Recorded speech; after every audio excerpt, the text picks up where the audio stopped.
गुरुर्ब्रह्मा गुरुर्विष्णु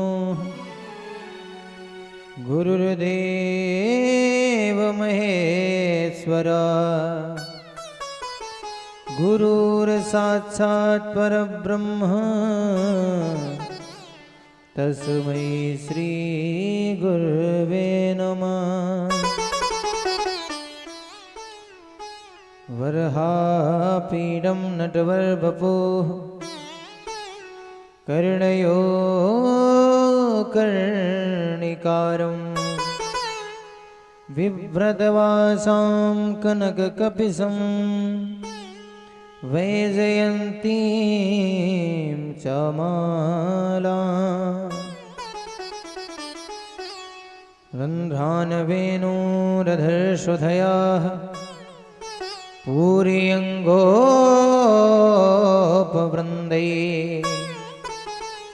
वृन्दारण्यं स्वपदरमणं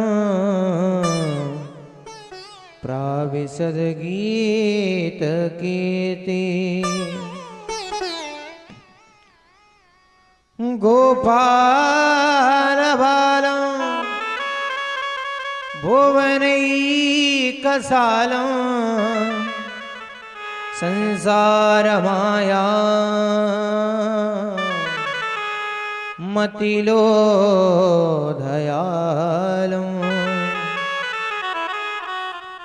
किरीथो विशालं शिशुपालकालं बालं मुकुन्दं मनसा स्मरामि। अतुलितबलधामं हेमशैलावदेहं धनुजवनकृशानुं ज्ञानिनामाज्ञगण्यं सकलगुणनिधानं वानराणामधीशं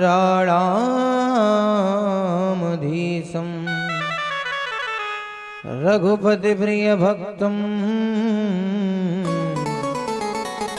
वातजातं नमामि। की जय जय श्री राधारमण,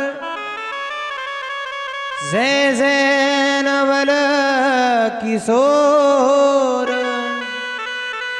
जय गोपी चित चोर प्रभु, जय जय माखन चोर, जय जय माखन चोर। प्रेम से बोले राधा वल्लभनाथ की, राधारणी सरकार की जय, हनुमान जी महाराज की जय, शंकर भगवान की जय, भागवत महापुराण की हो, पदवरिया माता मैया की हो, भद्रकाली मैया की जय हो, जय जय श्री राधे। उपस्थित परम आदरणीय श्रोता सज्जन महानवृंद, कथारस को पान करने वाले वयोवृद्ध, सीता एवं मनुष्या के भगचिन्हों पर चलने वाली मम मात्र शक्ति देवियों, भारत की इस पावन पुष्पवाटिका में खिले अधिखिले बाल गोपाल, अंधकार को प्रकाश में प्रदर्शित कर देने वाले प्रिय संतजन, लिखा गया कि कथाया पूर्व प्रसंगा, कथा का ये जो प्रसंग आप लोग श्रवण कर रहे हैं ये पूर्व से ही चला आ रहा है, हम आप इसे श्रवण करते आ रहे हैं, है ना। और आज हमारी इस कथा का द्वितीय दिवस, तो सभी श्रद्धालुओं से अनुरोध कि अपने कार्य को यथाउचित विश्राम देकर भगवान की पावन कथा में पधारें और कथा को श्रवण कर अपने जीवन को कृतार्थ में करें। आइए, जैसा कि नियम विष्णु दीक्षा विहीना नाम नादि कारा कथा श्रवे, इस संसार में जिस प्राणी ने गुरु नहीं बनाया है वो भगवान की कथा सुनने का अधिकारी नहीं है।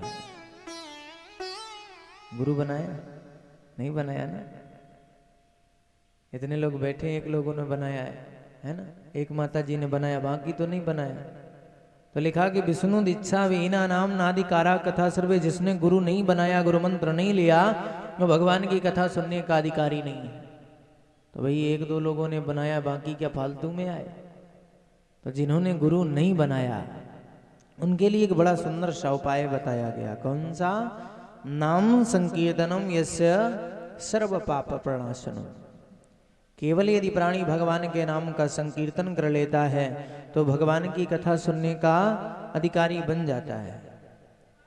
आइए, अगर हमें अधिकार प्राप्त करना है तो सर्वप्रथम करना क्या है? लेना है गोविंद का नाम, तदोपरांत भगवान की पावनमयी कथा सभी श्रद्धालु भक्तगण श्रवण करेंगे।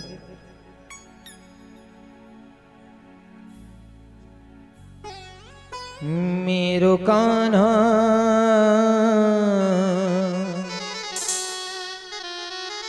मेरो कान्हा गुलाब को फूल, किशोरी मेरी कुसुम कली। मेरो कान्हा गुलाब को फूल, किशोरी मेरी कुसुम कली। मेरो कान्हा गुलाब को फूल, किशोरी मेरी कुसुम कली। मेरो कान्हा गुलाब को फूल, किशोरी मेरी कुसुम कली। कुसुम कली मेरी कुसुम कली, कुसुम कली मेरी कुसुम कली। कुसुम कली मेरी कुसुम कली। कुसुम कली मेरी कुसुम कली। मेरो कान्हा, हरि बोल। मेरो कान्हा गुलाब को फूल, किशोरी मेरी कुसुम कली। मेरो कान्हा गुलाब को फूल, किशोरी मेरी कुसुम कली।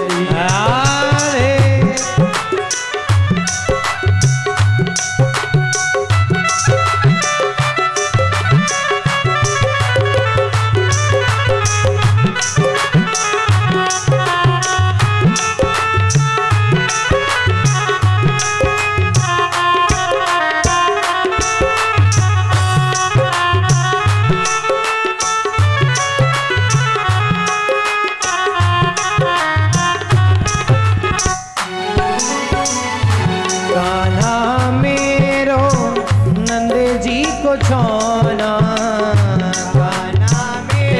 कान्हा मेरो नंद जी को छोना। कान्हा मेरो नंद जी को छोना। कान्हा मेरो नंद जी को छोना। श्री राधे श्री राधे रखभाने लली, किशोरी मेरी कुसुम कली। राधे विभाने लली, किशोरी मेरी कुसुम कली। हरि बोल।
त्रिशूली राधा रानी सरकार की जय हो। तो आइए सर्वप्रथम यदुकुल में अवतार धारण करने वाले इस पावन भारत भूमि पर अवतार धारण करने वाले धर्म ध्वजवाहक नंदन नंदन कन्हैया श्री बांके बिहारी लाल के पावन श्री चरणों में हमारा और आप सभी का कोटिशः अभिनंदन वंदन और प्रणाम। कल की पावन बेला में आप सभी लोग बड़ी ही दिव्य कथा को श्रवण कर रहे थे, जिसमें कि मैया भक्ति और बाबा नारद का संवाद चल रहा है। तदोपरांत आज सूत जी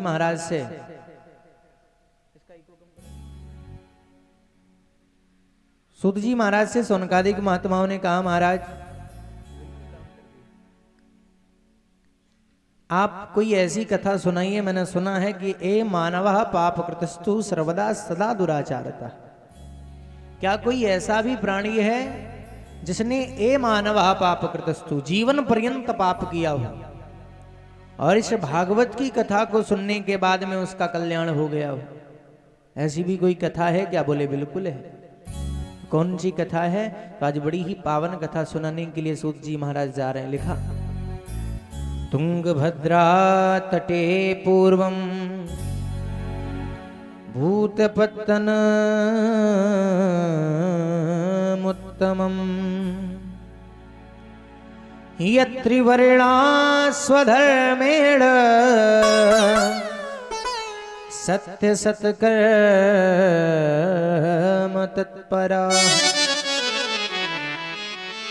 तुंगभद्रा तटे पूर्वम भूतपत्तनमुत्तमम। तुंगभद्रा नदी का तट है, जिस तट के किनारे अनुपम नाम का सुंदर सा नगर है। उस नगर में यत्र वर्णा स्वधर्मेण, सारे वर्णों के लोग रहते हैं और उसी नगर में एक ब्राह्मण देवता निवास करते हैं। नाम क्या है? आत्मदेवा पुरे तस्मिन् सर्ववेद विशारदा। महाराज श्री का नाम है आत्मदेव। आत्मदेवा पुरे तस्मिन् सर्ववेद विशारदा, समस्त वेदों का ज्ञान रखने वाले हैं। इसके उपरांत में काम क्या है? बोले भिक्षुको वित्तवाम लोके। भिक्षा के धन से ही जीवन का निर्वाहन हो रहा है। महाराज के जीवन में सारे सुख हैं, लेकिन एक जीवन में दुख भी है। लेकिन उसके साथ साथ महाराज जितने सुंदर स्वभाव के हैं, जितने सौम्य स्वभाव के हैं, ज्ञानी हैं, घर में देवी जी उतनी ही विपरीत है। और ये हर घर का नियम है। आप कहीं भी देखना, 100 में से आपको 10% बल्कि 5% ही ऐसे मिलेंगे जहां पर पति पत्नी दोनों धार्मिक हो। हाँ, अगर पति धार्मिक है, पूजा पाठ ज्यादा करता है, तो पत्नी को मतलब नहीं, और पत्नी ज्यादा धार्मिक है तो पति को ज्यादा पूजा पाठ से मतलब नहीं।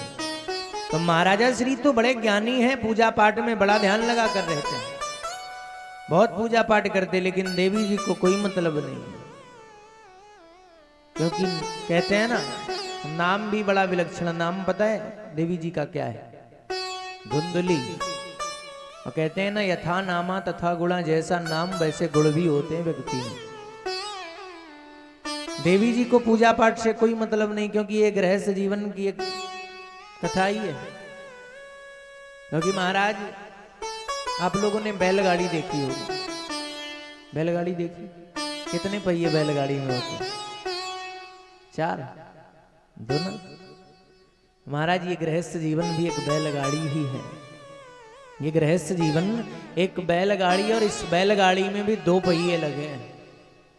अच्छा, बैलगाड़ी को आप लेकर जा रहे हो और एक पहिया चला जाए एक गांव की तरफ और एक इस तरफ को चले, बताओ गाड़ी सही चलेगी? पहिए कहीं जाएंगे, गाड़ी कहीं। तो महाराज जब दोनों पहिए समान एक दिशा की ओर चलते हैं तो ही गाड़ी अच्छी चलती है।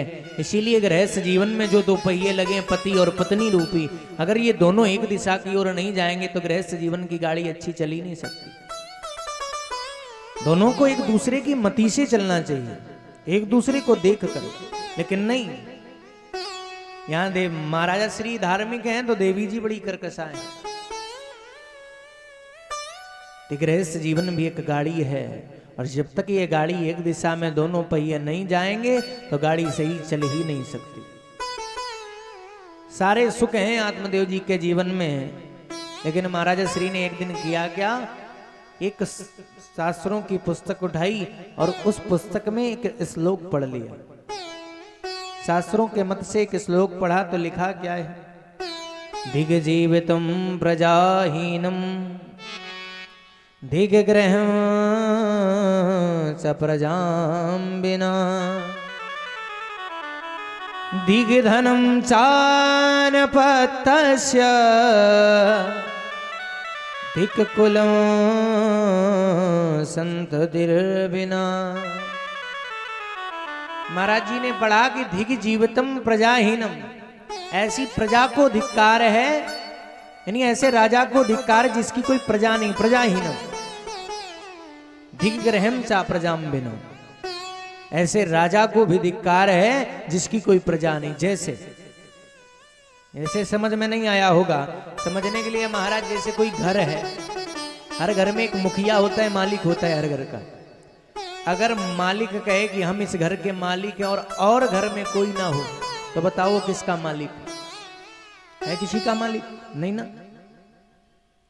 और घर में बहुत से लोग हों लेकिन उस घर का कोई मुखिया कोई मालिक ना हो तो उस घर के लोगों को भी धिक्कार है उनके जीवन पर, क्योंकि जिस घर में कोई मालिक मुखिया नहीं होता, बहू जा रही कहीं, बेटा जा रहा कहीं, बेटी जा रही कहीं, किसी को मतलब ही नहीं, एक दूसरे से पूछना ही नहीं। और जब घर का मालिक होता है, कोई मुखिया होता है, तो हर कार्य हर काम उससे पूछ कर किया जाता है, तो सदैव घर अच्छा ही चलेगा। तो इसीलिए लिखा कि धिक जीवितम प्रजाहीन, ऐसी प्रजा को धिक्कार जिसका कोई राजा नहीं, और ऐसे राजा को भी धिक्कार है जिसकी कोई प्रजा नहीं। और आगे इस श्लोक में पढ़ा महाराज, धिक धनम चानपत्तस्य धिक कुलम संततिर्बिना। महाराज जी ने पढ़ा कि धिक धनम चानपत्तस्य, ऐसे धन को भी धिक्कार है जिसे कोई खर्च करने वाला ना। बैंकें तो हमने भर दी लेकिन खर्च करने वाला कोई नहीं। बताओ, मर के चले जाओगे सब सरकार जब्त कर लेगी, बताओ कौन लेगा, है ना। उसे खर्च भी करें, संग्रह करना चाहिए, लेकिन कोई खर्च करने वाला तो हो। आप बैंकें तो भर रहे हैं लेकिन महाराज खर्च करने वाला कोई है ही नहीं, तो बताओ ऐसे धन का कोई फायदा है? कोई फायदा नहीं। ऐसे धन को भी धिक्कार लगा। धिक धनम चानपत्तस्य धिक कुलम संततिर्बिना, और ऐसे कुल को भी धिक्कार है जिसमें कोई संतान नहीं है। धिक कुलम संततिर्बिना। अच्छा, लोग कहते हैं कि बेटे हो तो ही कुल। भागवत जी में नहीं लिखा कि धिक कुलम पुत्रम बिना। कुल को धिक्कार जरूर लगा है, संतान होनी चाहिए, लेकिन संततिर बिना, संतान के बिना धिक्कार लगा। जरूरी नहीं कि बेटा हो या बेटी, कुछ भी हो, लेकिन बस बेटा मिल जाए। काहे के लिए? खोपड़ी कौन फोड़ेगा अंत में? सर फोड़ने के लिए बेटा ढूंढ रहे हैं महाराज। बेटी से जो बेटा मिलता है, सम्मान भी मिलेगा और सारे काम भी सहजता से सरलता से होंगे। अपना बेटा जैसे कहते हैं ना, जैसे नई अम्मा आती तो पुरानी छूट जाती, हाँ वही वाली दशा है। लेकिन नहीं, भागवत जी में नहीं लिखा कि नहीं पुत्री हो कि पुत्र हो। धिक कुलम संततिर्बिना, कुल में संतान होनी चाहिए।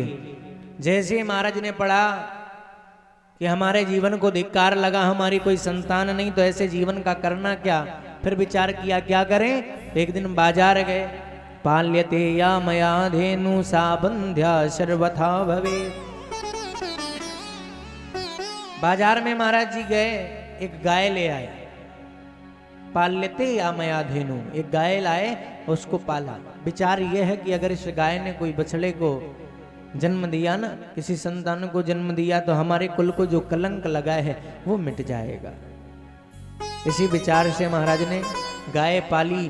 गाय बड़ी हो गई, बहुत समय व्यतीत हो गया, ना कभी उस गाय ने किसी बछड़े को जन्म नहीं दिया। सा बंध्या सर्वथा भवे, हमेशा वो बंध्या बनी रही। एक दिन फिर बाजार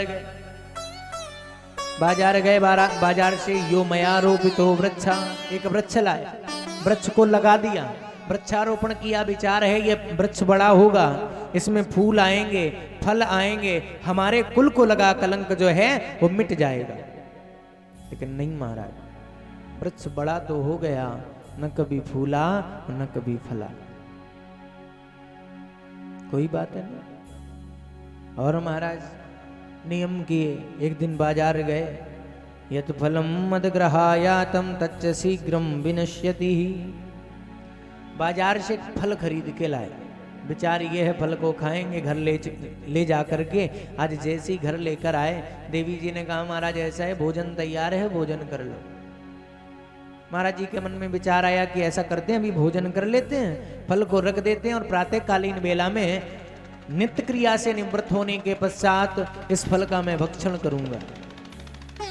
लेकिन नहीं महाराज, फल को रख दिया, भोजन किया, विश्राम किया, प्रातःकालीन बेला में उठे, नित्य क्रिया से निवृत्त हुए, संध्योपासन किया। तदोपरांत जैसे ही जाकर के फल को देखा तो तच्च शीघ्रम विनश्यति, फल सड़ चुका है। जैसे विनष्ट हुआ फल, अब तो महाराज ने सोचा कि हमें तो मर जाना चाहिए, ऐसा कलंक हमारे कुल को लगा है, हमारे जीवन को ही धिक्कार है, इससे अच्छा तो ये जीवन ही ना रहे। तो मरने का विचार करके यार महाराज जंगल चल दिए, पहुंच गए। मरना है, विचार कर रहे हैं अब तो मरना है, मर जाएं तो ही अच्छा है। इतने में महाराज को लगाई प्यास, और जैसे ही प्यास लगी तो विचार कर रहे हैं पहले पानी पी लें फिर मरे। अच्छा भाई, विचार करने की बात है, जब मरने ही आए हो तो प्यासे ही मर जाओ, मरना तो है ही। लेकिन नहीं, पहले जल पिएंगे तब मरेंगे। भाई मरना तो है ही, तो प्यासे ही मर जाओ। ये तो वही वाली दशा कर दी, जैसे एक बार एक व्यक्ति ट्रेन की पटरी पर लेटा, दूसरा एक व्यक्ति निकला, महाराज यहाँ क्यों लेटे हो? बोले इस दुनिया से हम बिल्कुल थक चुके, मरना चाहते हैं। उस व्यक्ति ने समझाया महाराज ये मानव शरीर मानसो देहेस्ति दुर्लभा, बड़ी दुर्लभता से मिलता है, और इस शरीर का आप परित्याग करना चाहते हैं? वो बोला नहीं, हम इस संसार से थक चुके हैं, ऐसा है अपना ज्ञान अपने पास रखो, यहां से जाओ, हमें तो मरना है। उस व्यक्ति ने कहा भाई मरने वाले को कौन रोक सकता है, चलो आज हम यहां बचा लेंगे, कहीं और जाकर के मरेगा। ट्रेन की पटरी पर लेटा है, वो व्यक्ति चलने लगा। उस व्यक्ति ने विचार किया, एकदम से पलट के देखा तो सर के पास एक गट्ठर रखा है। महाराज इसमें क्या है? बोले क्यों? बोले इसमें क्या रखा है? बोले रोटियां रखी हैं। बोले रोटियां क्यों? बोले बिल्कुल पागले होगा। उस व्यक्ति ने कहा भैया पागल तो तुम लग रहे हो जो मरने जा रहे हो, हमें पागल बता रहे हो। बोले हाँ तुम बिल्कुल पागल हो। बोले क्यों? बोले तुम्हें पता नहीं कि ट्रेन ज्यादातर लेट हो जाती है, और कहीं अगर ट्रेन रद्द हो गई तो कब भूखे मर जाए, है ना, खा के मरेंगे। जब मरने ही आए हो तो भाई भूखे मर जाओ। महाराज ने भी विचार किया कि जल पी के ही मरेंगे, जल पीने के लिए चले। एक सरोवर में पहुंचे, जल पी रहे हैं, तभी मन में विचार आया एक काम करते हैं, यहीं पर जल पीते हैं और इसी सरोवर में छलांग लगा करके अपने प्राणों का परित्याग कर देंगे। जैसे ही आज मन में धारणा आई, विचार आया मरने का, महाराज जल पी करके खड़े हुए, जैसे ही छलांग लगाना चाहते हैं तो इतने में एक सन्यासी ने आवाज लगा दी, ठहर जाइए, मुंच मुंचाल मिति, रुक जाए, ठहर जाइए आप। जैसे ही कहा ठहर जाओ, महाराज सन्यासी के कहने पर पलट करके ब्राह्मण देवता ने देखा तो पीछे एक सन्यासी खड़ा है। कहिए क्या बात है? सन्यासी ने कहा महाराज क्यों मरने जा रहे हो? ये मानव शरीर ऐसे नहीं मिलता है, 84 लाख योनियों को भोगने के बाद मिला ये मानव शरीर, और आप इसे छोड़ना चाहते। आज ब्राह्मण देवता बड़ी जोर से रोने लगे। सन्यासी ने पूछा कथम रोदिसी विप्र तुम काते चिंता बलीयसी। कथम रोदिसी विप्र, ब्राह्मण देवता क्यों रो रहे हैं आप? क्या कारण है? आपकी चिंता क्या है बताइए। आज सारा दृष्टांत बता दिया महाराज। मेरे जीवन में कोई संतान नहीं है और मेरे कुल को ये कलंक लगा है। मैंने बहुत प्रयास किया, पाल्यते या मया धेनु, एक गाय पाली वो बंध्या बनी रही, एक वृक्ष लगाया उसमें न कभी फूल आया न फल आया, फल खाने के लिए लाया वो भी सड़ जाता है, मुझे खाने को नहीं मिलता। मेरे कुल को ऐसा कलंक लगा है, इससे अच्छा तो मैं मर ही जाऊं। उस सन्यासी ने क्या जरूरी है कि बेटा अच्छा ही हो। आज बेटे के लिए बेटा है नहीं तो मरने जा रहे हो, कल कहीं बेटा है क्यों इसलिए ना मरना पड़े। क्योंकि संसार में कोई किसी के सुख दुख का साथी नहीं होता है। गोस्वामी बाबा ने बड़ी सुंदर शेरधाली दर्शाई। को न काहू दुख सुख कर दाता, को न काहू दुख सुख कर दाता, को न काहू दुख सुख कर दाता, को न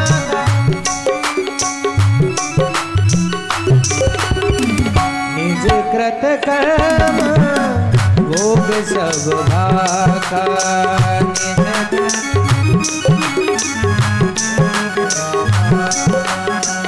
को न काहू दुख सुख कर दाता।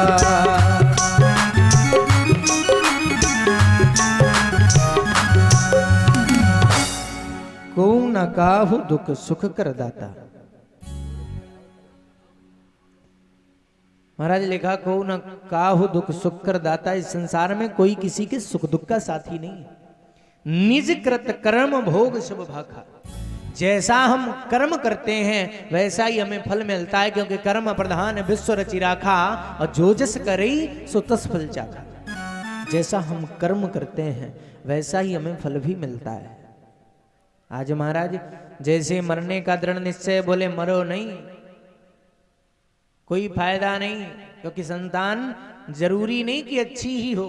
देख लो महाराज सगर को, सगर के 60,000 बेटे थे, एक भी का सुख मिला नहीं ना, सब कपिल महात्मा की दृष्टि पड़ी जल करके राख हो गए।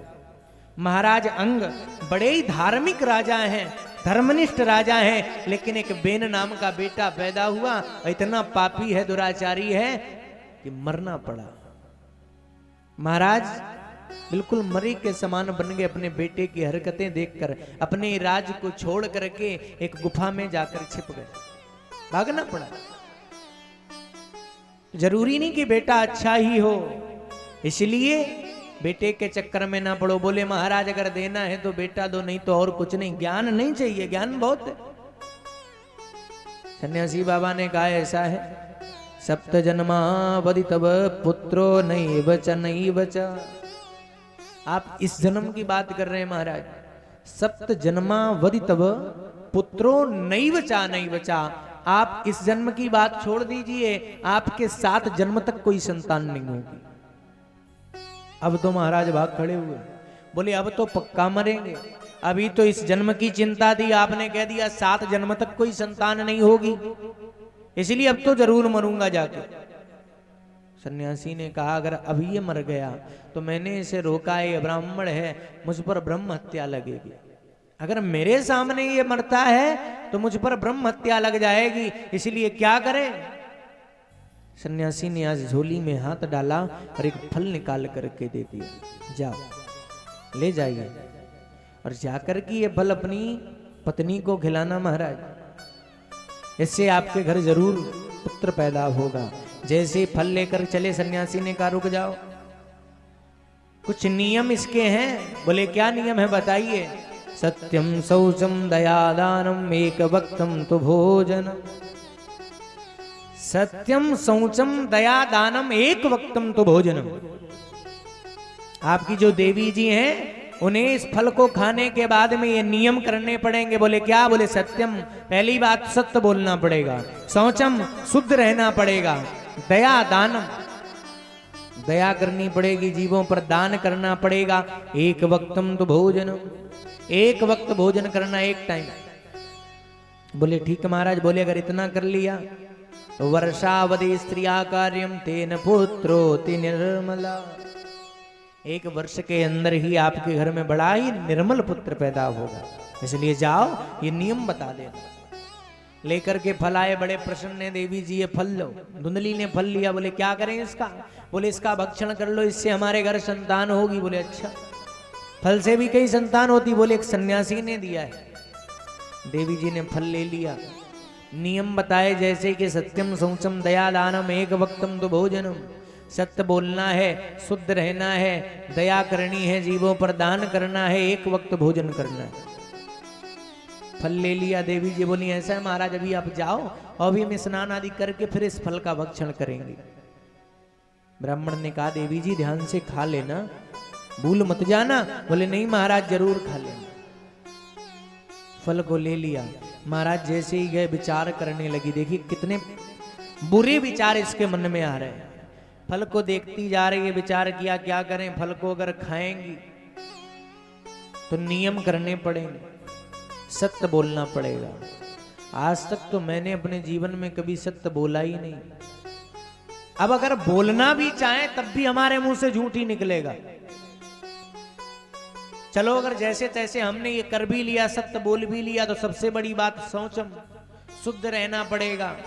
हम ऐसी हैं, कभी 12 बजे नहा रही, कभी 4 बजे नहा रही, कभी कभी गोला मार जा रहे, ज्यादा सर्दी है ना। तो महाराज शुद्ध कैसे रह पाएंगे? फिर विचार किया, दया करनी पड़ेगी जीवों पर। अगर घर में कहीं से गलती से कोई स्वान आ जाए और प्रवेश कर जाए तो बिना 2-4 लाठी खाए तो बाहर जा नहीं सकता। तो दया तो कभी आई नहीं किसी पर। और रही बात दान की, तो दान तो आज तक दिया ही नहीं बल्कि लिया ही लिया है। अगर दरवाजे पर कोई मांगने आ जाए तो देने की बजाय उल्टा उससे हम और ले लें, तो दान तो हमसे होगा नहीं। चलो अगर जैसे तैसे हमने ये कर भी लिया सब, तो सबसे बड़ी बात कि एक वक्तम तो भोजनम, दिन में 6 बार खाने वाली एक वक्त खाएगी तो मर नहीं जाएगी।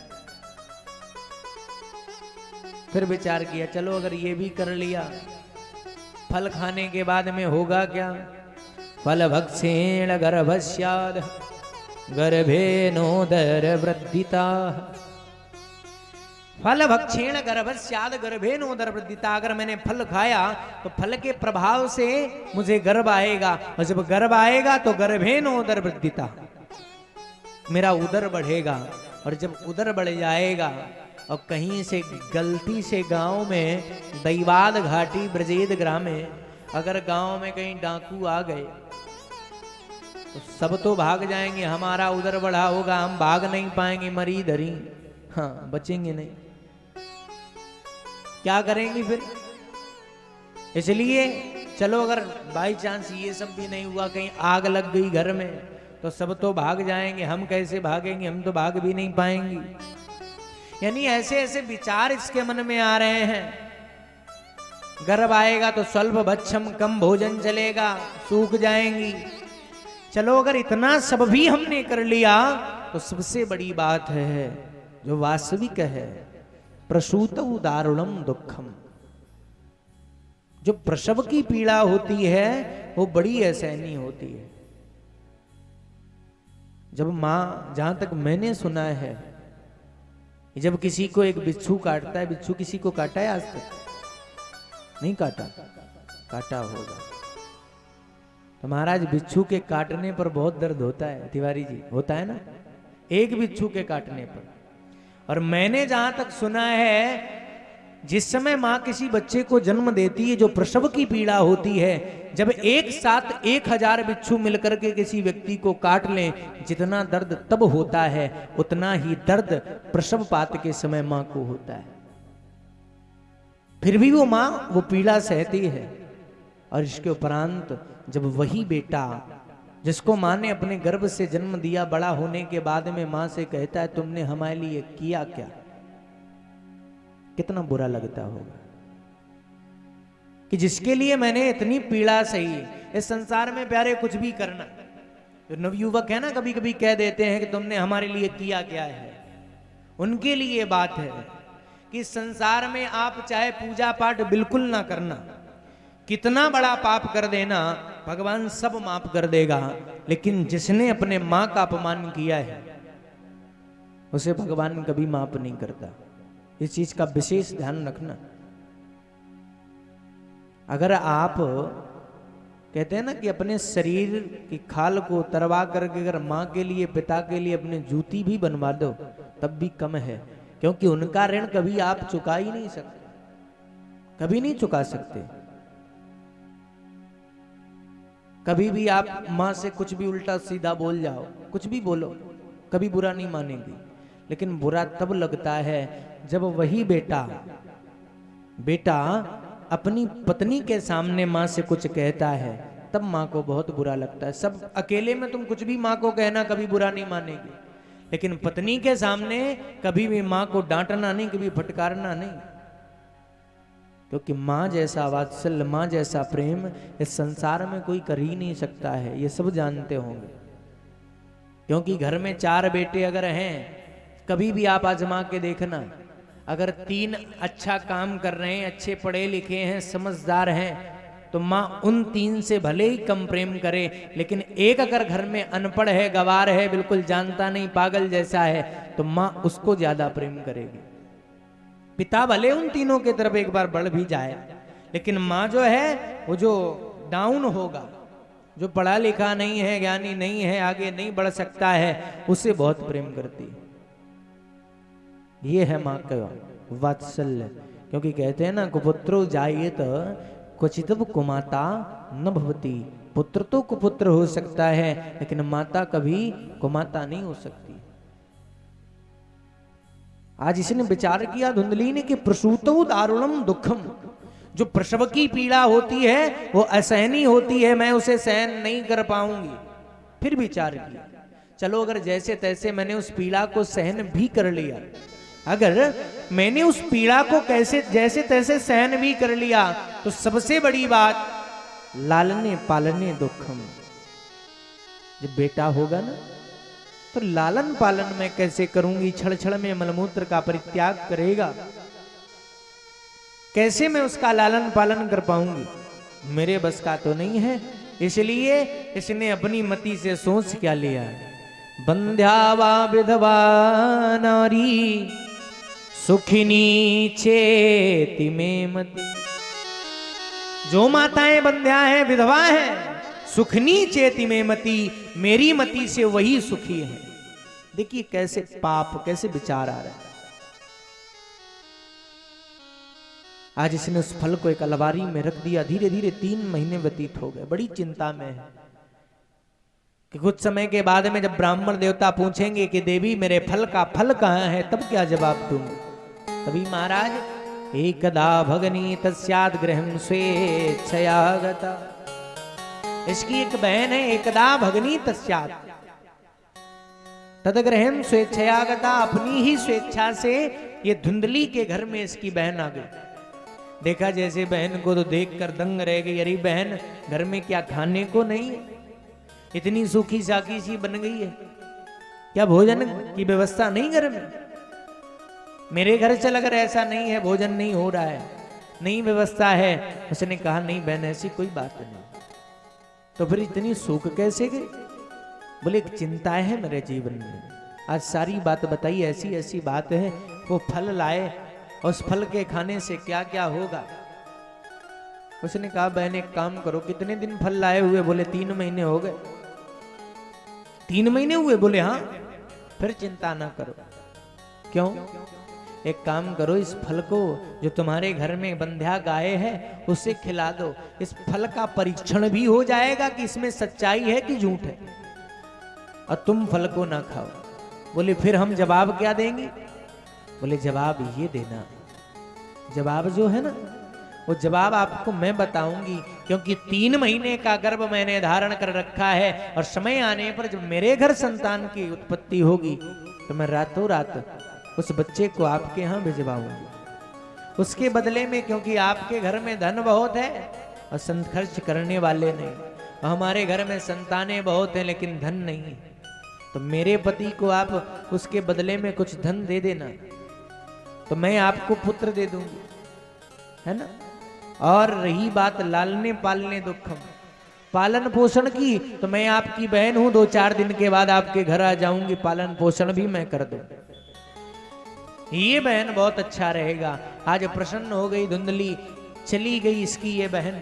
आज धुंधली ने वो फल उठाया और गाय को खिला दिया। आज महाराज गाय को फल खिलाया गया। धीरे धीरे समय व्यतीत हुआ। समय आने पर इस धुंधली के बहन के यहाँ पर एक पुत्र का जन्म हुआ। रातों रात वो पुत्र धुंधली के पास पहुंचाया गया। देवी धुंधली ने इसके पति को उस पुत्र के बदले कुछ धन दे दिया और वो संतुष्ट होकर के चला गया। इधर जैसे ही प्रातःकालीन बेला हुई, ब्राह्मण देवता को पता चला कि मेरे घर में पुत्र का जन्म हुआ है। बड़े आनंदित हैं, बड़े प्रसन्न हैं। मेरे घर में आज लाला का जन्म हुआ, बड़े प्रसन्न महाराज। जैसे ही आज प्रसन्नता छाई है, मानो केवल ब्राह्मण के यहाँ ही नहीं, पूरे गांव में प्रसन्नता है। हर घर में आज उत्सव जैसा मनाया जा रहा है। कैसे उत्सव मना रहे हैं सभी लोग।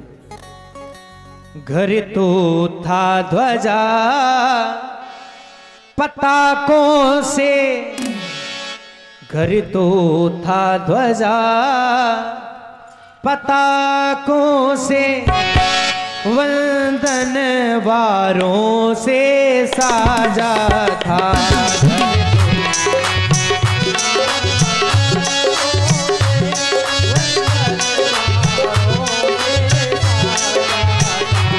घर तो था ध्वजा पताकों से,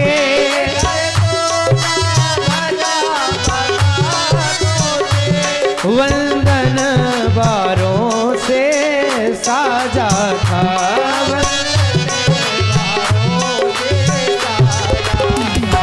हर घर में चौक पूरी रहे थे, हर घर में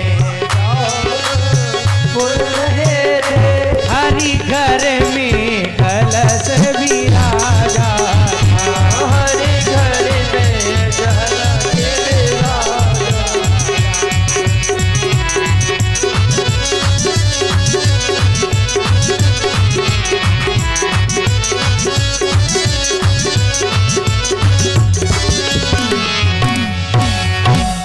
घर तो था ध्वजा पताकों से, वंदन वारों से साजा था। घर जो था वो ध्वजा पताकों से, यानी गांव में जितने भी घर हैं बड़ी सुंदर सी सजावट हो रही है। हर घर में चौक पुर रही है, हर घर में कलश रखा है। जैसे नहीं हम ग्राम सने कोई कार्य करते हैं, जैसे ये भागवत हो रही ग्राम समाज के सहयोग से, वैसे ही जैसे कोई सामाजिक कार्य किया जाता है, जैसे मानो ब्राह्मण के घर संतान नहीं बल्कि पूरे गांव में के यहाँ पुत्र पैदा हुआ, ऐसा उत्सव चल रहा है। सभी बड़े प्रसन्न। धीरे धीरे समय व्यतीत हुआ। 3 महीने जैसे ही व्यतीत हुए तो महाराज हुआ क्या है। त्रिमासे निर्गते चाथ साधेनो सुसुवेर्भकम। त्रिमासे निर्गते चाथ, जैसे ही आज 3 मास व्यतीत हुए तो तीसरे महीने में महाराज हुआ क्या है। तीसरे महीने में आज धेनु जो गाय को फल खिलाया गया था, उस फल के प्रभाव से गाय ने एक बच्चे को जन्म दिया है। मालूम वो बछड़ा नहीं है, बिल्कुल मनुष्यों जैसा है, पूरा मानव शरीर है। लेकिन कहते हैं ना कि मां का कोई ना कोई गुण पुत्र में जरूर आता है। तो सारा तो मानव शरीर है, लेकिन गाय के गर्भ से जन्म लिया है, इसलिए महाराज जो कान है इनके वो गाय के जैसे। आज ब्राह्मण मनीषी पधारे। अब तो ब्राह्मण देवता बड़े प्रसन्न, अभी तक एक नहीं था, अब तो 2 हो गए। गाय ने भी एक बेटे को जन्म दिया, बड़े प्रसन्न हैं ब्राह्मण देवता। ब्राह्मण मनीषियों को बुलवाया। ब्राह्मणों ने कहा लाओ अपने दोनों पुत्रों को ले आओ, नामकरण संस्कार कर दे। तो गोकर्ण जी को ले आए।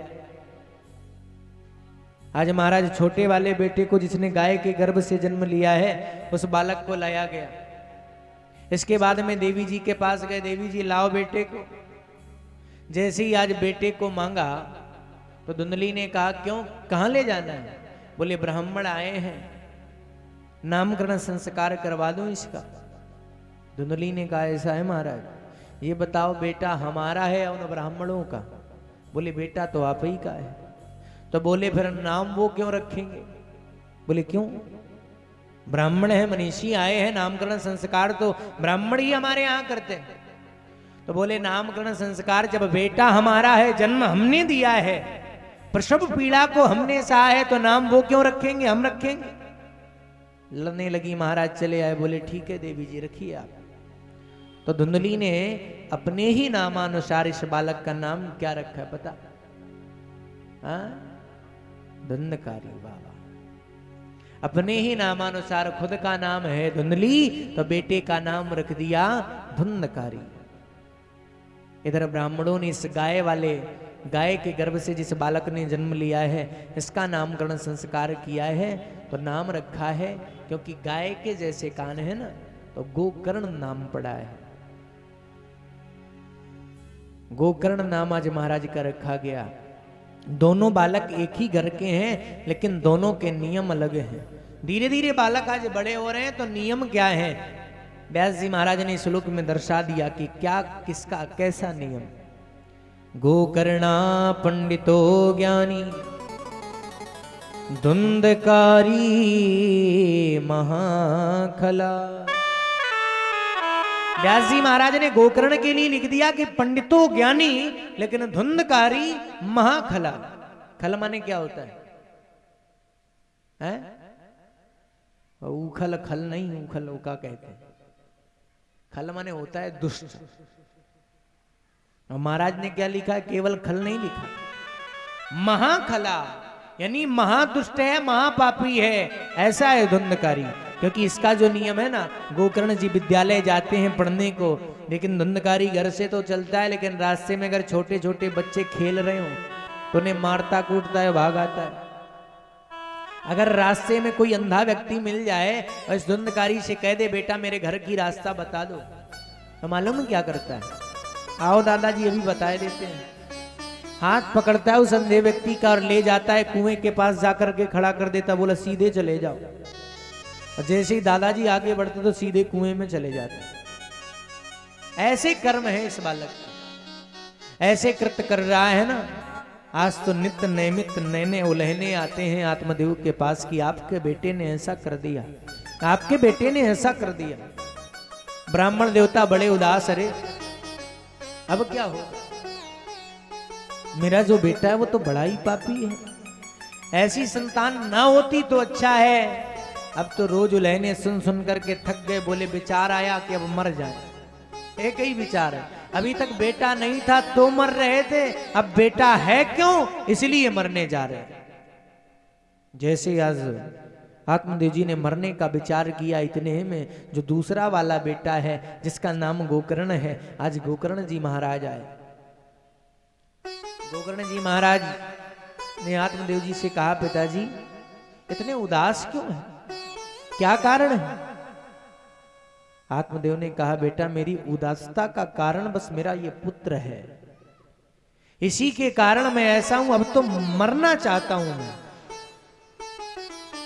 इस शरीर का मैं परित्याग करना चाहता हूं, इस संसार को छोड़ना चाहता हूं। इस बेटे के उलहने सुन सुन करके ये जो मेरा बेटा है ना। गोकर्ण जी ने कहा पिताजी आपने क्या कहा? बोले ये जो मेरा बेटा है इसके पाप कर्म इतने ज्यादा बढ़ गए। बोले ये आपका बेटा है? बोले हाँ। गोकर्ण जी हंसते हुए बोले पिताजी देहे समांस रुधिरे भीमत्यों त्यजत्वम जाया सुतादिसु सदा ममतां विमुंच। देहे सीमान सुरुधिरे भीमत्तिम त्यजत्वम। पिताजी आप कहते हो ये आपका बेटा है। देहे, ये जो देह है शरीर है ना, ये तक अपना नहीं, और शरीर की छोड़ दो। देहे मांस रुधिरे, अस्थि माने क्या होती है? हड्डियां। इस शरीर में जो हड्डियां है ना वो भी अपनी नहीं है। मांस, जो मांस है वो तक अपना नहीं। मांस रुधिरे, रुधिर माने क्या होता है? रुधिर माने होता है खून, रक्त। इस शरीर में जो खून नसों में दौड़ रहा है वो भी अपना नहीं। पिताजी आप कहते हो ये आपका बेटा है, न जाने कितने बार ये आपका बाप बना और आप न जाने कितने बार इसके बाप बने। इसलिए ये मत कहना कि ये आपका बेटा है ना। इस संसार में ये शरीर तक तो अपना नहीं है, इसलिए पिताजी जाया सुता दिशु सदा ममताम विमुंच, इस पुत्र के चक्कर में अपनी ममता मत गवाओ, क्योंकि ये जो शरीर है ये भी अपना नहीं, ये पंचायती धर्मशाला है। छितजल पावक गगन समीरा, पंच रचित यह अधम शरीरा। 5 तत्वों से बना ये पंचायती भवन। जैसे समझने के लिए 5 तत्व हैं इसमें, जिस दिन वो खत्म, ये शरीर खत्म, जला दिया जाएगा, क्योंकि ये एक पंचायती धर्मशाला है। जैसे मान लीजिए, जैसे अभी जहां पर एक पंचायती धर्मशाला में हम भी रुके हैं, है ना, अभी हम आज रोके गए हैं, आज हम वहां पर रुके हुए है ना। अब हम कथा करने के बाद में कहें नहीं नहीं हम यहीं रुकेंगे, हम जाएंगे नहीं, तो क्या हम रुक पाएंगे?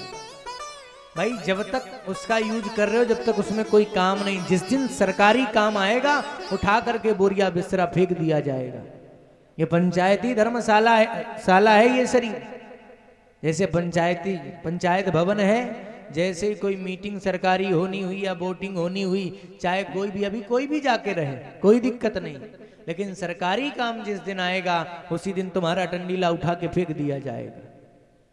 वैसे ही जब बुलावा आता है ना, जैसे ये पंच तत्व हटे नहीं कि शरीर व्यर्थ का है, फिर इसका कुछ नहीं होने वाला। इस शरीर का 3 गति होगी, या तो गड्ढा खोद के गाड़ दिया जाएगा, या जल में बहा दिया जाएगा, या फिर अग्नि में जला दिया जाएगा। इसलिए इस संसार में पड़ो, माया से ग्रसित हैं, बने रहो। मैं नहीं कहता कि माया से दूर रहो, लेकिन इतना ही ग्रसित हो कि संसार से, क्योंकि संसार में जब हमारा आना हुआ तो हम कुछ नहीं जानते थे। कैसे हमारा आना हुआ? जब हम इस संसार में आए तो कैसे आए थे? और रोते हुए आए थे, है ना। लेकिन प्यारे, जब हमारा संसार में आना हुआ तो ये संसार हंस रहा था, हम रो रहे थे। लेकिन जब इस संसार से हमारा जाना हो तो ये संसार हमारे लिए रोए और हम हंसते हुए जा रहे हैं। एक बड़ा सुंदर सा दोहा कबीरदास जी ने लिखा है। कबीरा जब हम पैदा हुए, जग हंसे हम रोए, ऐसी करनी कर चले हम हंसे जग रो। क्योंकि संसार में जब हमारा जन्म हुआ तो हम रो रहे थे, ये संसार हंस रहा था। क्यों? क्योंकि हमारे घर में बेटा हुआ, सब हंस रहे थे, हम रो रहे थे। लेकिन प्यारे, जब इस संसार से हमारा जाना हो तो ऐसी करनी कर चले कि जग हंसे हम हंसे जग रोए। अगर ये संसार हम मर के यहां से जब जाएं तो लोग ये ना कहें अच्छा हुआ जो मर गया। अभी तक तो गांव को बर्बाद किया था, गांव के बच्चों को बर्बाद किया था, थोड़े दिन पूरे शहर के बच्चों को बर्बाद कर देते। अच्छा हुआ जो मर गया। हंसे नहीं लोग हमारे मरने पर, बल्कि लोग रोएं और कहें कि भगवान अच्छे लोगों को बहुत जल्दी अपने पास बुलाता है ना। अभी इतने ही कम समय में गांव का विकास कर दिया। अगर थोड़े दिन और जीवित रहता तो शायद हमारे जिले का विकास कर देता, है ना। तो हमारे लिए संसार रोए, ऐसा कुछ इस संसार से करके जाए। आज महाराज बहुत सुंदर सा ज्ञान दे रहे हैं, लेकिन आत्मदेव जी के समझ में नहीं आया। गोकर्ण जी ने कहा, पिताजी इस संसार में बताइए कोई सुखी, इतने लोग बैठे, बताइए कोई सुखी है? नहीं ना, कोई संसार में सुखी नहीं है। किसी ना किसी चीज का कष्ट जरूर, दुख जरूर है। किसी को धन का कष्ट कि हमारे पास पैसा नहीं है, किसी के पास ये कष्ट हो जाता है कि हमारे पास पैसा ज्यादा है, बॉडीगार्ड लगवाओ, पता नहीं कब गोली बढ़ जाए, है ना। इसका भी एक दुख है। ज्यादा हो जाए तो भी दुख, अगर हो ना तो भी दुख। कोई अपने तन से दुखी है, किसी को पेट का दर्द है, सर का दर्द है, कोई दिक्कत है। तो इसलिए पिताजी संसार में सुखी कोई नहीं, और सुखी कौन है? कोई तन दुखी, कोई मन दुखी, कोई धन बिन रहत उदास, थोड़े थोड़े सब दुखी सुखी राम के दास। कोई तन दुखी कोई मन दुखी कोई धन बिन रहत उदास। थोड़े थोड़े सब दुखी केवल सुखी राम के दास। जो भगवान के हैं वही सुखी हैं, अन्यथा हर किसी के जीवन में कोई ना कोई दुख जरूर लगा है। इसलिए पिताजी अगर भगवान के सानिध्य जाओगे तभी सुख आएगा, क्योंकि क्षणभंगुर है ये जीवन। पता नहीं कल हमारा जाना हो जाए, कोई गारंटी ले सकता? आज हम कथा कह रहे हैं, कल कहेंगे, कोई गारंटी नहीं, क्योंकि क्षणभंगुर है ये जीवन। क्षणभंगुर जीवन की कलिका कल प्रात को जान खिली न खिली। मलयाचल की सुच शीतल सुगंध समीर चली न चली। कलिकाल कुठार लिए फिरता तन नम्र से चोट झिली न झिली। भजले हरि नाम हरि रसना फिर अंत समय में हिली ना हिली। क्षणभंगुर जीवन की कलिका कल प्रात को जान खिली ना खिली। कल होगा या नहीं होगा, हम देखेंगे या नहीं देखेंगे, कोई पता नहीं। इसलिए प्यारे लोग कहते हैं कि अगर कह दो महाराज भगवान की कथा सुनो चल गए, बोले अभी क्या है, बुढ़ापे में सुनेंगे। तुम्हारी गारंटी है कि बुढ़ापा तुम्हें आएगा है? कहते हैं अभी भजन करने का क्या समय, अभी कोई भजन का समय नहीं। बुढ़ापे में भजन करेंगे कि नहीं, गारंटी लेके आए लिखवा के कि नहीं तुम्हें बुढ़ापा आएगा। अभी चैम निकल लिए तो है ना, कोई गारंटी नहीं कि तुम्हें बुढ़ापा आएगा। इसलिए भजन का कोई समय निर्धारित नहीं कि बुढ़ापे में ही भजन। जब समय मिले भगवान के लिए, जरूरी नहीं कि 2 घंटे 4 घंटे माला लेके बैठो तो ही भजन हो। अब घर में पड़ा हो बहुत सारा काम और लिया माला, बैठ गए बोले हम तो भजन कर रहे, तो ये तो काम चोरी है, कहाँ भजन नहीं है। अरे वाणी के द्वारा भगवान का नाम गाना है। कलौ केशव कीर्तनात्, ये कलयुग है प्यारे, और इसकी विशेषता कलयुग केवल नाम धारा। नाम वाणी से लेना है, काम हाथों से करना। काम करते जाओ, नाम गाते जाओ, जरूरी नहीं कि माला लेके ही बैठे। आज महाराज बहुत सुंदर सा ज्ञानोपदेश दिया है। चल दीजिए आज संतों के सानिध्य में। और पिताजी से गोकर्ण ने कहा जाइए संतों की शरण में, वहीं आपका कल्याण होगा, क्योंकि संतों की विशेषता दर्शाई किसी ने। संतन के संग लाग रे, संतन के संग लाग रे, तेरी अच्छी बनेगी। संतन के संग लाग रे, तेरी अच्छी बनेगी। संतन के संग लाग रे, तेरी अच्छी बनेगी। संतन के संग लाग रे, तेरी अच्छी बनेगी। अच्छी बनेगी तेरी किस्मत जगेगी। अच्छी बनेगी तेरी किस्मत जगेगी। अच्छी बनेगी तेरी किस्मत जगेगी। अच्छी जगेगी तेरी किस्मत जगेगी। होए तेरो बड़ भाग रे, होए तेरो बड़ भाग रे, तेरी अच्छी बनेगी।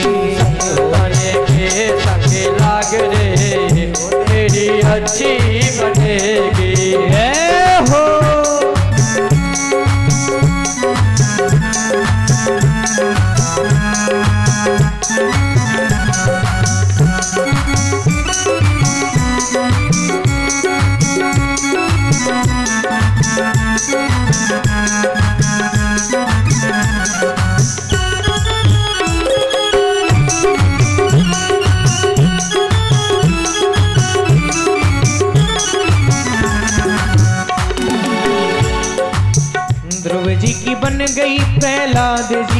बन गई, ध्रुव जी की बन गई, प्रहलाद जी की बन गई, ध्रुव जी की बन गई, प्रहलाद जी की बन गई, ध्रुव जी की बन गई, प्रहलाद जी की बन गई।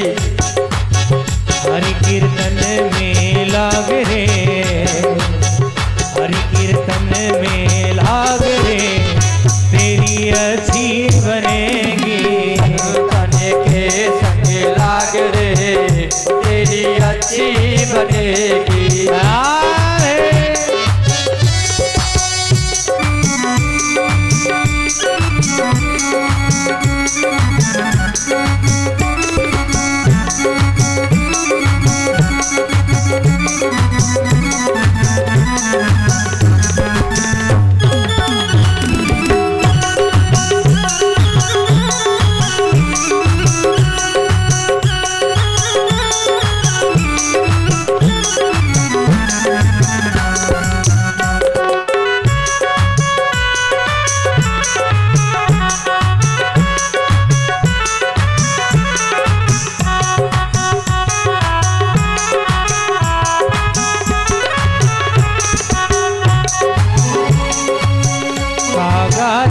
तो है हंस करेंगे, बाबा से तो है हंस करेंगे, बाबा से तो है हंस करेंगे, बाबा से तो है हंस करेंगे।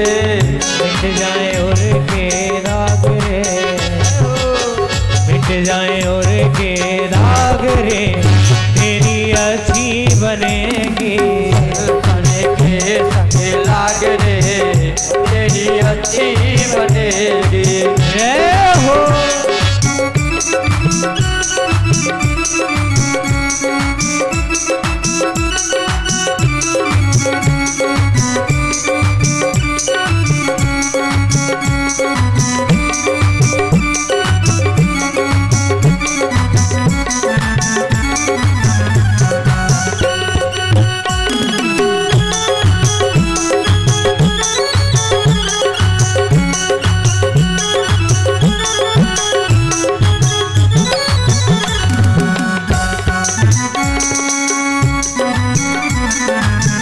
मोहनिसा में बहुत दिन सोयो, मोहनिसा में बहुत दिन सोयो, मोहनिसा में बहुत दिन सोयो, मोहनिसा में बहुत दिन सोयो। जाग सके तो जाग रे, जाग सके तो जाग रे, तेरी अच्छी बनेगी, तने के संग लाग रे, तेरी अच्छी बनेगी, अच्छी बनेगी, तेरी बिगड़ी बनेगी, अच्छी बनेगी, तेरी बिगड़ी बनेगी, अच्छी बनेगी, तेरी किस्मत जगेगी, अच्छी बनेगी, तेरी किस्मत जगेगी। तेरो बड़वा अरे तेरी अच्छी बनेगी,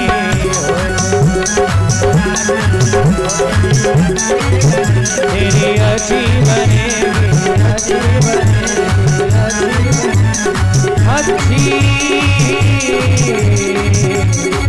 बने।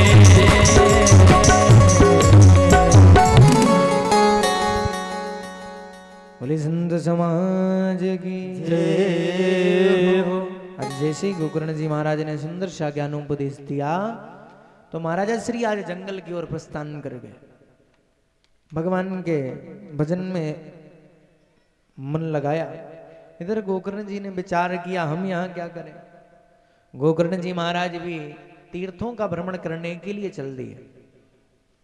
जैसे ही आज गोकर्ण जी महाराज तीर्थों का भ्रमण करने के लिए गए तो अभी तक पिता था, एक भाई था, तो थोड़ा भय था इस धुंधकारी को। अब ना तो पिता है और ना भाई है, तब ये स्वतंत्र हो गया, केवल माँ है। और माँ का जो मामृत्य स्नेह होता है ना बेटे के प्रति, उसके कारण से बेटा चाहे कुछ भी करे माँ कुछ कह ही नहीं पाती, क्योंकि ज्यादा स्नेह होता है। इसलिए महाराज आज जो बेटा है स्वतंत्र हो गया, माँ हमारा क्या कर पाएगी। इस विचारधारा से महाराज ये चोरी, जुआ, जो भी बुरे कृत्य हैं, रोज जुआ खेलता है, घर में जितना भी धन है सबका सब हार गया। यहां तक कि घर के जो पात्र हैं, बर्तन इत्यादि हैं, उनको भी बेच करके सारा धन जुए में हार गया। और एक दिन मदिरा का पान करके रात्रि कालीन बेला में घर में आया, कुंडी खटखटाई, मां दरवाजा खोलो। धुंधली ने आके आज जैसे ही दरवाजा खोला, देखा, देखकर दंग रह गई। ये है मेरा बेटा। आश्चर्य में पड़ गई आज देवी धुंधली। इस धुंधकारी ने कहा, मां मुझे धन चाहिए, मुझे द्वैत क्रीड़ा करनी है। जैसे ही कहा मुझे धन चाहिए, धन के लिए जैसे ही सुना, धुंधली ने कहा, बेटा जितना भी घर में था सब तो तू बेच करके खेल गया जुआ। अब तो घर में कुछ है ही नहीं, मैं तुझे धन कहां से दे दूं? धुंधकारी ने कहा, मां या तो धन दे दे, वरना मैं तुझे प्रताड़ित करूंगा, मारूंगा। मदिरा का पान किए हैं। धुंधली ने विचार किया, अगर मैंने इसे धन नहीं दिया तो ये मारेगा। घर में धन है नहीं, करूं क्या? बेटे के हाथों से मां दंड पाए, मार खाए, ये शोभा नहीं देता। लोग इसे नहीं बल्कि हमें ही बुरा कहेंगे। ऐसे ही पालन पोषण किया होगा, जैसा सिखाया है वैसा ही तू बना है। इसलिए धुंधली ने आज झूठ बोल दिया, बेटा एक काम कर, अभी तू विश्राम कर, प्रातःकालीन बेला जैसे ही होगी ना, मैं तुझे बहुत सारा धन दूंगी। धुंधकारी ने विचार किया, मां है, पता नहीं कहीं जमीन के नीचे दबा के रखा, सुबह देगी। गया, भोजन किया, विश्राम गृह में पहुंच गया, विश्राम करने लगा। धुंधली लेटी है, विचार कर रही, कह तो दिया है लेकिन सुबह दूंगी कहां से धन, और जब सुबह धन नहीं दूंगी तो ये मुझे मारेगा, प्रताड़ित करेगा, क्या करूं क्या करूं। कहा, जैसे मध्य रात्रि की बेला आई, देवी धुंधली ने चारपाई को छोड़ा और भागती हुई चली जा रही, दौड़ती हुई गई और एक अंधे कुएं में आज छलांग लगा दी।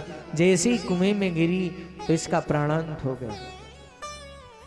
प्रातःकालीन बेला हुई, कुछ बच्चों ने झांक कर देखा कुएं में तो धुंधली मरी पड़ी। दौड़ते हुए आए, धुंधकारी धुंधकारी। धुंधकारी ने कहा, क्या है? बोले, तेरी मां उस कुएं में मरी पड़ी है, जल्दी से चल। धुंधकारी ने कहा, इसमें जाने की कौन सी बात है, संसार का तो नियम ही यही है, जो आया है उसे जाना है।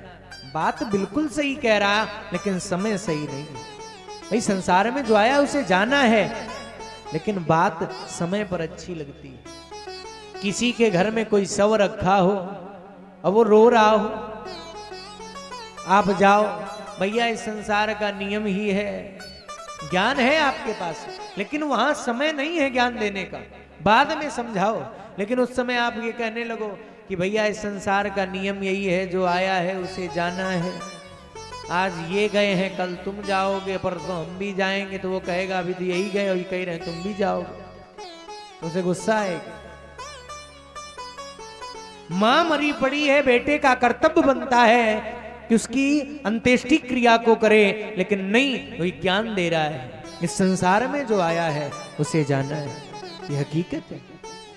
आया है सो जाएगा, राजा रंक फकीर, कोई सिंहासन चढ़ चला,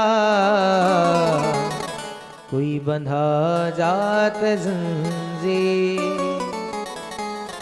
इस संसार में जो आया है उसे जाना सुनिश्चित है। आया है सो जाएगा, राजा रंक फकीर, कोई सिंहासन चढ़ चला, यानी अपने कर्म के अनुसार सिंहासन पर बैठकर जाएगा, और कर्म फल अच्छे नहीं है तो बांध कर यम के दूत ले जाएंगे। बस जाना सभी को है, चाहे अच्छा करो या बुरा, जाना सभी को पड़ता है, ये मृत्यु लोक का नियम है। आज महाराज ये नहीं गया, गांव के लोगों ने धुंधली का अंत्येष्टि क्रिया करी है। अभी तक तो था ये स्वतंत्र, क्योंकि मां घर में थी, एक सदस्य घर में था तो ये था स्वतंत्र। और जब किसी के पास कोई नहीं रहता जीवन में, तो व्यक्ति क्या हो जाता है? परम स्वतंत्र। और कहते हैं ना कि परम स्वतंत्र न सिर पर कोई, और भावई मनो करूं तुम सोई। जब व्यक्ति परम स्वतंत्र होता है ना, फिर उसके मन में जो भी आता है, जैसा आता है वो वैसा ही करता है। यही महाराज ने, इस धुंधकारी ने भी यही नियम किया। द्वैत क्रीड़ा तो करता ही है, साथ में मदिरा भी पीता है। अब तो चोरी करने लगा, बड़ी बड़ी चोरी करता है। इसके साथ साथ इसने 5 वेश्याओं की संगति कर ली है। 5 वेश्याएं इसके घर में रहती हैं। रोज जाता है, चोरी करके लाता है, वेश्याओं को देता है, वेश्याएं प्रसन्न रहती। एक दिन वेश्याओं ने विचार किया, भाई ये रोज चोरी करता है, और कहते हैं ना 100 सुनार की 1 लोहार की। चोर कितना भी सातिर हो, लेकिन किसी ना किसी दिन पकड़ा जरूर जाएगा। और जिस दिन ये पकड़ा जाएगा, इसे राजा के सामने सैनिक ले जाएंगे। राजा इससे पूछेगा, धुंधकारी ये बता, ना तो तेरा पिता है, ना तेरा भैया है, ना तेरी मैया है, तू चोरी किसके लिए करता है? तो ये तो फांसी चढ़ेगा, साथ में हमारा भी नाम बताएगा, हम भी है गोविंदाय नमो नमः। इसलिए क्या करें? बोले धन बहुत हो गए, अब इनका काम तमाम करें और यहां से दूसरी जगह चले। आज महाराज जैसे ये धुंधकारी बहुत सा धन चोरी करके लाया, धन लेकर के आज जैसे ही धुंधकारी पधारा, इन वैश्याओं ने बहुत सुंदर स्वागत सत्कार किया। आइए महाराज, बढ़िया बढ़िया भोजन, सुंदर सुंदर व्यंजन तैयार किए। कहते हैं ना, जब किसी की बलि दी जाती तो बढ़िया वस्त्र आभूषण भोजन पानी सारी व्यवस्था होती। धुंधकारी को भी सुंदर सुंदर व्यंजन खिलाए गए। थका हुआ है, दिन भर का विश्राम गृह में पहुंचा। 2 वैश्याएं चरणों को दबा रही, 2 हाथों को दबा रही, एक सर दबा रही है और गला दबाने की तैयारी चल रही। आज महाराज जैसे इसको निद्रा आई, निद्रा का आगमन हुआ, वैश्याएं जल्दी से उठी। वैश्याओं ने किया क्या, एक रस्सी का फंदा बनाया और गले में डाल करके 2 दाईं दिशा से खींच रही हैं, 2 बाईं दिशा से खींच रही। जैसे ही आज जोर लगाया, एकदम से निद्रा भंग हुई, चटपटाने लगा ये धुंधकारी। जैसे ही चटपटाया, एक वैश्या दूर खड़ी है। विचार किया, अगर ये बच गया तो हम 5 में से कोई नहीं बचेगा। क्या करें, क्योंकि मर नहीं रहा है।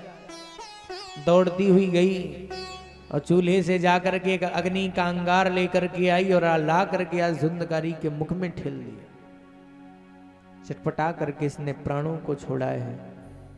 जैसे ही आज इसका प्राणांत हुआ तो महाराज ये विशाल विकराल प्रेत बना है। कहते हैं ना, जो अकाल मृत्यु मरता है प्रेत योनि में जाता है। जैसे ही अकाल मृत्यु मारा गया तो महाराज ये विशाल प्रेत बनकर तैयार हुआ। इधर गोकर्ण जी महाराज गया जी में है। विचार किया, पिता भी जंगलों में समाप्त हो गए, माता भी समाप्त हो गई, भैया भी समाप्त हो गया, क्योंकि ज्ञानी है, दिव्य शक्तियां हैं पास में। जैसे ही ध्यान लगाकर देखा तो तीनों मर चुके। क्या करें? तो महाराज श्री ने वहीं पर गया जी में श्राद्ध कर दिए तीनों के। और कहते हैं श्राद्ध करने के बाद में अपनी जन्मभूमि में वापस आया जाता है। आज वापस लौट करके गोकर्ण जी आए। जैसे ही घर में आए तो घर बिल्कुल गंदा सा पड़ा है। पीताम्बर उतारा, थोड़ी जगह को साफ किया और वहीं पीताम्बर बिछा के विश्राम करने लग गए। जैसी मध्यरात्रि आई तो ये धुंधकारी जो है ना महाराज, ये कभी बकरा बनकर आता है, कभी भेड़ बनकर आता है, कभी भैंसा बनकर आता है। तरह तरह के रूप बना करके गोकर्ण जी के सामने आ रहा है। गोकर्ण जी ने विचार किया, भाई ये कौन जो हमें डराने का प्रयास कर रहा है। गोकर्ण जी उठ करके खड़े हुए, हाथों में लिया जल। जैसे ही छोड़ा, महाराज कौन है आप? सामने आए। जैसे ही आज जल छोड़ा, ततो अंजलौ जलम कृत्वा गोकर्ण मुदयतम। आज जैसे ही हाथों में जल लिया और जल का छिड़काव किया, कौन है आप? सामने आइए। आज ये सामने प्रकट हो गया। जैसे ये प्रकट हुआ, गोकर्ण जी ने पूछा, कौन है बताइए अपना परिचय। हाथ जोड़ करके इसने कहा, महाराज अहम भ्राता त्वदीयोऽस्मिन् धुंधकारी इति नामता स्वकीये नैव दोषेण ब्रह्मत्व नासितम मया। अहम माने मैं, भ्राता माने क्या होता है भाई? अहम भ्राता त्वदीयोऽस्मि धुंधकारी इति नामता, मैं आपका ही भैया हूं। धुंधकारी इति नामता, मेरा नाम धुंधकारी है। बोले आपकी ये दशा कैसे हो गई? बोले स्वकीये नैव दोषेण ब्रह्मत्वं नासितम मया, मैंने स्वयं के दोषों के कारण अपने ब्राह्मणत्व को नष्ट कर लिया है, इसलिए मेरी ये दशा है।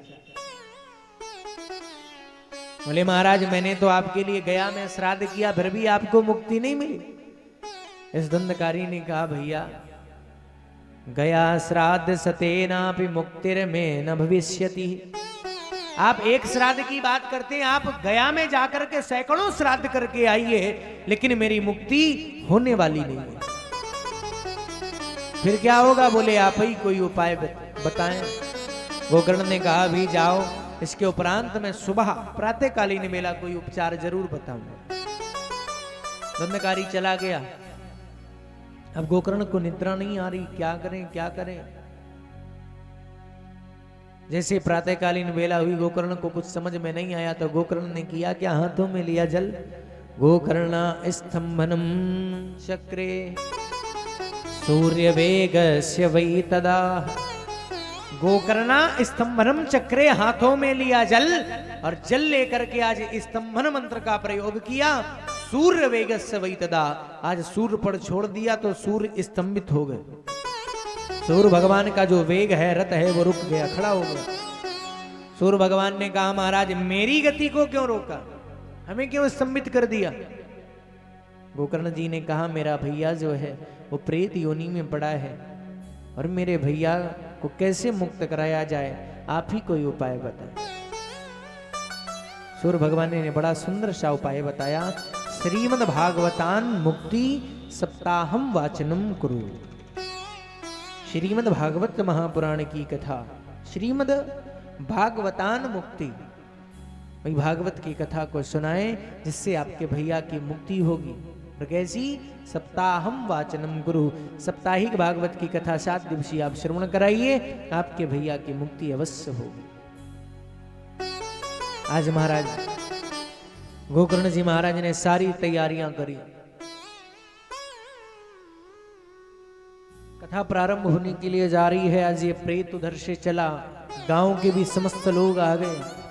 कथा प्रारंभ होने के लिए जा रही, प्रेत जैसे ही चला।